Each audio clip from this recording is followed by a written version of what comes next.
Magandang araw po sa inyong lahat mga kababayan at welcome back dito po sa PNR at ito nga mga karibyo natin nahuli sa CCTV.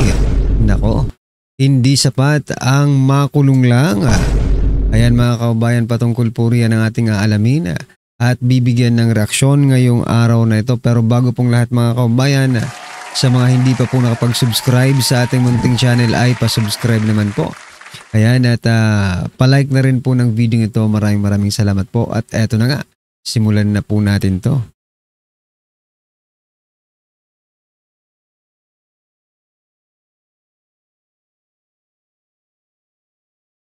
So yan mga karibyo natin, bago po natin i-play ang video ito, pasadahan po muna natin ang mga nagte-trending na mga balita dito po sa mundo ng social media at unahin na nga po natin ito. Nako, eto may tanong po dito sa social media mga kababayan patungkol po kay Senator Rodante Marcoleta. Sabi po dito, proud ba kayo sa ginawa ni Senator Marcoleta? Ayan mga kababayan, ikaw ba proud? Ay ako proud na proud po, no? Kasi may paninindigan, di ba? Oh, may prinsipyo at pinaglalaban ang para sa taong bayan. O yan mga karibyo natin. Kaya mapaproud ka talaga dito. Anyway, eto. Former President Duterte, no? Aba, eto. Ngayon natin mararamdaman lahat ang sinabi niya. Ito po ang sinabi niya mga kaubayan. Patungkol po ito sa mga congressman. Ito mga karibyo natin bigyan po natin ng reaction to. Bumabalik ako. Arestuhin ko kayo lahat. Kayo, nagpasok sa Congress, eleksyon, nanalo, Seiko, paglabas niyan, pagkatapos, Rolex na. Pumunta ng Malacanang, nakatamaraw, paglabas niyan, nagka-Mercedes-Benz. Busog kayo lahat. Tingnan ninyo yung mga bahay noon ng mga congressman at tingnan ninyo ngayon kung ano kayaman sila. Lalo na yung mga bahay nila sa Maynila. Mga wala kayong prinsipyo, mga putang ina ninyo. Bumabalik ako. Arestuhin ko kayo natin lahat. Kayo, nagpasok sa Congress. Kasi mga kababayan, pag makabalik daw siya ulit, sana nga makabalik, no? Namimiss na natin to. Pag nakabalik siya ulit, arestuhin niya kayong lahat. Nako po. Eleksyon, nanalo, Seiko. Paglabas niyan, pagkatapos, Rolex na. Pumunta ng Malacanang, nakatamaraw, paglabas niyan, nagka-Mercedes-Benz. Busog kayo lahat. Tingnan ninyo yung mga bahay noon ng mga congressman at tingnan ninyo ngayon kung ano kayaman sila. Lalo na yung mga bahay nila sa Maynila. Mga wala kayong prinsipyo, mga putang ina ninyo. Ang sarap ulit-ulitin mga kababayan. Ha? O yan po ang presidente natin. Ang sarap ulit-ulitin. Ulitin pa nga natin. Last na po ito Ang sarap lang pakinggan Balik ako. Arestuhin ko kayo lahat. Kayo, nagpasok sa Congress, eleksyon, nanalo, Seiko, paglabas niyan, pagkatapos, Rolex na. Pumunta ng Malacanang, nakatamaraw, paglabas niyan, nagka-Mercedes-Benz. Busog kayo lahat. Tingnan ninyo yung mga bahay noon ng mga congressman at tingnan ninyo ngayon kung ano kayaman sila. Lalo na yung mga bahay nila sa Maynila. Mga wala kayong prinsipyo, mga putang ina ninyo. Bumabalik ako. Ayan mga PI kayo. Nako, eto pasadahan. Ano po ang inyong masasabi dyan? Totoo naman di ba? Lahat po ng sinabi ni former President Duterte dito po sa kanyang pahayag na ito, totoo. Mga walang hiya kayo. Eto pa mga kabayan, pasadahan din po natin itong si Secretary Vince Dizon. Sabi niya po dito, hindi sapat makulong, hindi sapat yung managot. Kailangan ibalik yung pera ng tao. Ayan kailangan daw ibalik yung pera ng taong bayan. Kasama raw sa nais mangyari ni DPWH Secretary Vince Dizon ang ma-freeze ang mga bank account at forfeit ang mga asset ng mga sangkot sa maanumalyang flood control projects. Kailangang ibalik yung perang yan, lahat ng ma-filean natin ng criminal case, mayroon niyang kakambal na proseso para ibalik ang pera ng taong bayan. O yan po ang naging pahayag ni Secretary Vince Dizon, mga kababayan. Ako, paano yung mga, tama, no? Kasi, pag nakulong sila, nandyan pa rin yung pera nila, pwede nilang gamitin yun for them to makalabas din. Diba? Kaya dapat lang talaga na ma-freeze at kunin ng gobyerno ang kanilang mga ari-arian.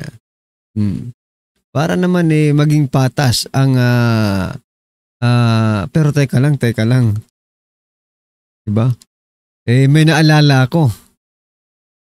Yung pamilyang Marcos ba na ibalik na po nila yung 'di ba, yung mga pera ng Pilipinas?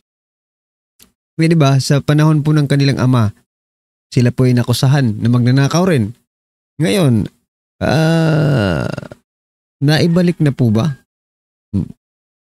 Secretary Vince Dizon, baka gusto mong unahin yung amo mo.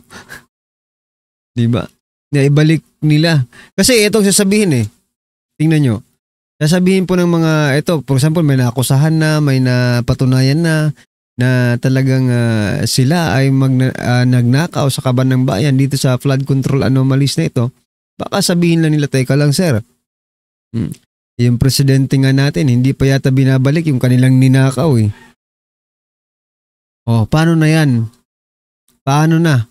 Dapat kasi sa presidente nagsisimula ang lahat no?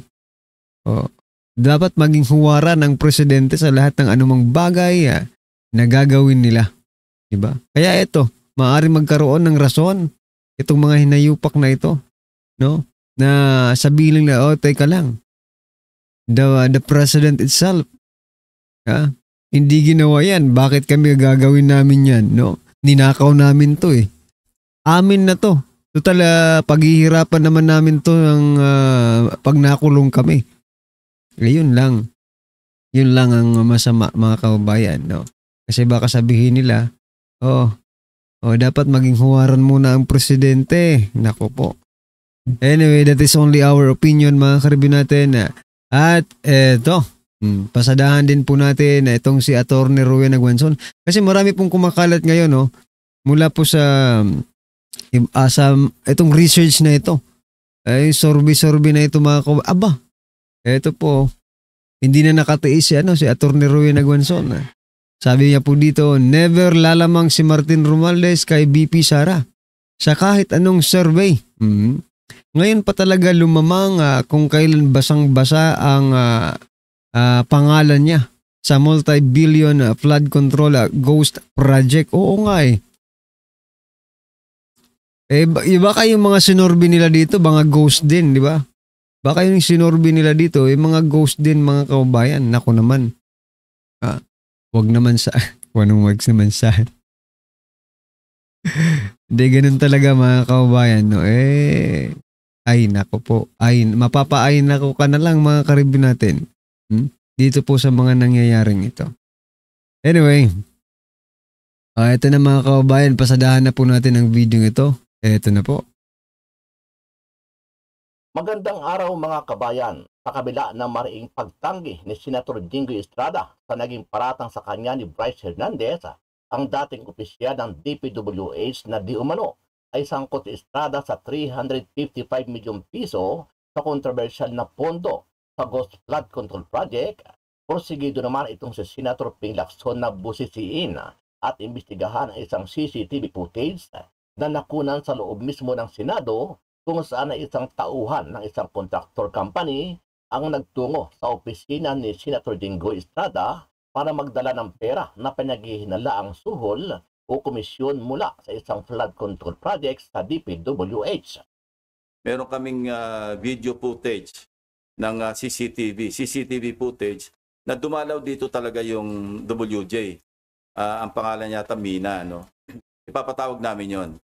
Kasi tatanungin namin, although may idea kami kung saan siya nagpunta rito, kaninong opisina ang dinalaw niya, pero ipapatawag namin para malaman natin kung kanino siya nagpunta, kaninong office at sino yung kinausap niya para maliwanag whether or not staff ng Blue Ribbon yung pinuntahan o legislator yung pinuntahan, edi magpaliwanag yung kapwa senador kung siya ay napuntahan. Bakit nagpunta rito yung WJ? Samantala, naniniwala naman si Baguio City Mayor Benjamin Magalong na may mga opisyal talaga ng gobyerno, partikular ang mga congressman na sangkot sa illegal na flood control project. Ayon kay Magalong, bagamat alam na ng taong bayan ang totoong kalakaran sa bagay na ito, sa kabila nito pinagtataka at malaking paraisipan kay Magalong kung bakit tila tahimik ang Kamara at Palasyo sa mainit at maugong na pangalan ni Ako Bicol Party List, Representative Saldico at ang pinuno mismo ng Kamara na si Speaker Martin Romualdez Jr. Marami sa kanila involved. Walang kaduda-duda yan. Hirap na hirap silang banggitin pa yung isa sa mga mastermind nila dyan, si Saldico. Hirap na hirap pa silang banggitin. For some reason, di ko rin it's a public knowledge na start from there. Kung gaano ka-powerful yung tao na yan. No? But why is it that they're afraid to mention his name? Why? Ayon pa kay Magalong, kahit paulit-ulit nilang gisahin at imbestigahan ang mga opisyal ng DPWH, ay hindi pa rin ito sapat para marisolba ang kaso. Aniya ang dapat na unang isalang sa investigasyon ay ang mga congressman na siyang pumipili sa mga DPWH sa district engineers kung saan ay dito nag-uugat ang sabuatan at nauuwi sa malawakang korupsyon. Dahil mga kababayan, patuloy lang po natin saglit. Gusto ko lang i-share po itong balitang ito. Yan, no? Yan, mang nakalagay po dito, sa post po ito ni Daryl Yap, mga kababayan. Sabi niya po dito, sayang, kung tanga lang ako, sana ako, naniwala na ako. Dahil po dito mga karibin natin. Ito po, top performing cabinet officials, Philippines, boses ng bayan, trust and approval ratings. Nako, ito pong mga ratings. Number 1 po ang ang DSWD. Number 1 si Gatchalian. 90.5% ang nakuha mga kababayan. Average na po yan. 89% sa trust rating at 92% naman sa approval ratings. DSWD. Tapos pangalawa si Pangandaman ng DBM, 88%. Nako, 86 po ang trust rating at 90% ang approval ratings. Tapos sumunod naman po mga kababayan si Garcia Frasco Cristina ng tourism, 87%. Nako, 85 ang trust ratings at 89 naman po ang approval ratings. Tapos sumunod si Angara ng Department of Education. 84% po ang nakuha niyang average, no? 83% sa trust rating at 85% sa approval ratings. Ang tataas Walang line of 7 yata dito Recto ng Department of Finance, 82.5%, 82 sa trust ratings, at 83 naman po sa approval ratings. Nako, ito ang last. Si Teodoro Gibo, 80.5% ang nakuha niyang average at 80 sa trust rating, 81 naman sa approval ratings. No? Nahalata niyo ba? Kung ako lang. Wala pong line of 7 dito sa kanila. Puro line of 8. Pasadong-pasado lahat mga kababayan.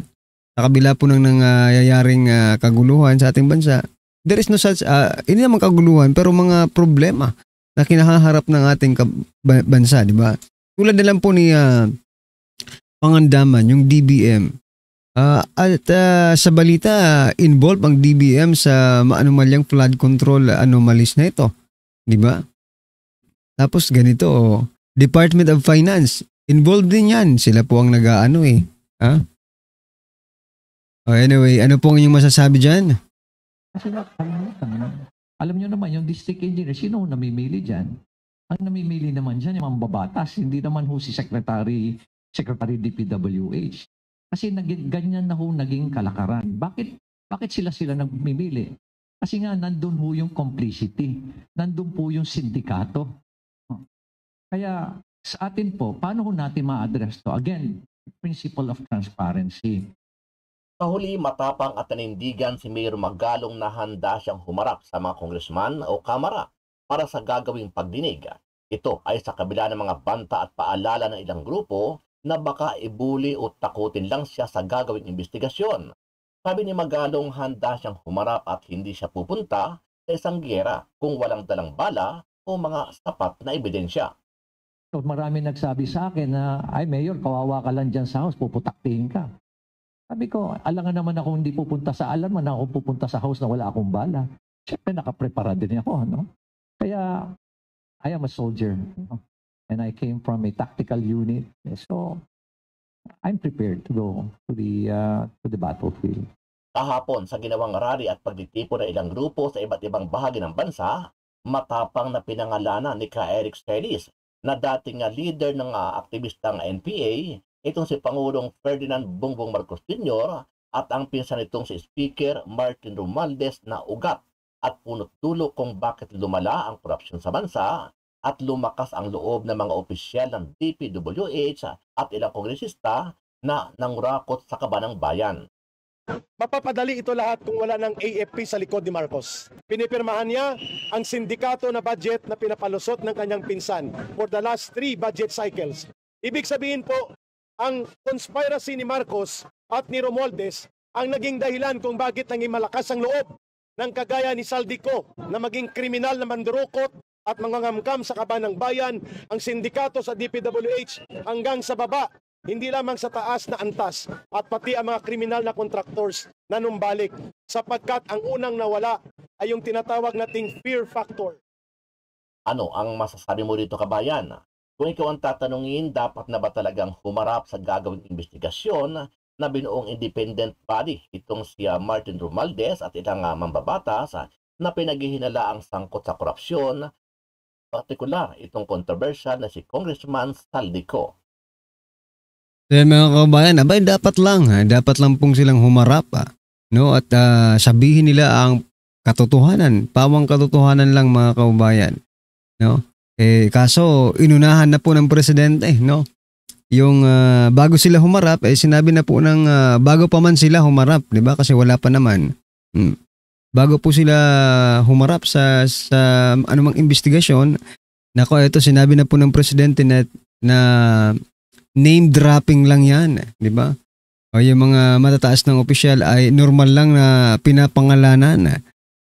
Diyan po sa mga investigasyon na yan or sa mga investigasyon ng Infracom at Blue Ribbon Committee. Normal lang pala yun, mga karibin natin, na pangalanan yung mga matataas na opisyal ng ating bansa, no?